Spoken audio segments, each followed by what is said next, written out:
हम बनाएंगे ज़बरदस्त से पोटैटो राइस, जो कि बहुत ही मज़े के बनते हैं और बहुत ही सिंपल, बहुत सी थोड़ी सी चीज़ों से बन जाते हैं। इसके लिए सबसे पहले हमें चाहिए 1 किलो चावल, 3 ग्लास मैंने इनको नाप लिया है। उसके बाद हाफ कप ऑयल, ठीक है। आपको पता है कि मैं चावल नाप के और फिर नाप के पानी डालती हूँ। अच्छा जी, अब आधा कप ऑयल था जिसमें एक दरमियाना प्याज स्लाइसेस करके डाल दिया गया है, उसको ब्राउन हम करेंगे। आधा किलो आलू हैं जिनको छील के क्यूब्स में काट लिया गया है। थोड़ा सा गर्म मसाला जाएगा जिसमें ज़ीरा, सूखा धनिया है, काली मिर्चें हैं, दैट्स इट, ठीक है। बहुत ज़्यादा आपने इसमें नहीं मसाले डालने।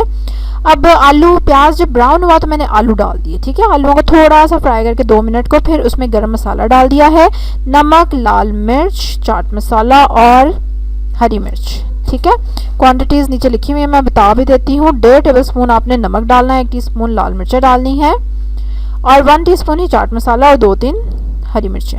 अब हम इसमें पानी डाल देंगे। कितना पानी? 3 ग्लास चावल थे तो 6 ग्लास पानी हम इसमें डालेंगे। अब इसको हम बॉयल आने देंगे, आंच हल्की कर देंगे, आलू गलने देंगे। जब आलू गल जाएंगे तो जो चावल हमने धो के भिगो के रखे थे वो इसमें डाल देंगे।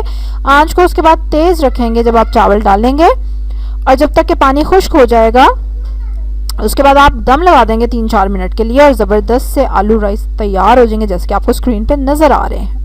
कमेंट में ज़रूर बताएं कि आप जब आलू वाले चावल पकाएं तो आप क्या उसमें ज़रूर डालते हैं कि उस मसाले के बगैर नहीं बनते आपके चावल। अब आप क्या करेंगे, जल्दी से लाइक करेंगे मेरी वीडियो को, सब्सक्राइब करेंगे मेरे चैनल को, बेल आइकन पे ज़रूर क्लिक करेंगे। कल एक और ज़बरदस्त सी वीडियो के साथ आपसे मुलाकात होगी, तब तक के लिए अल्लाह हाफिज़।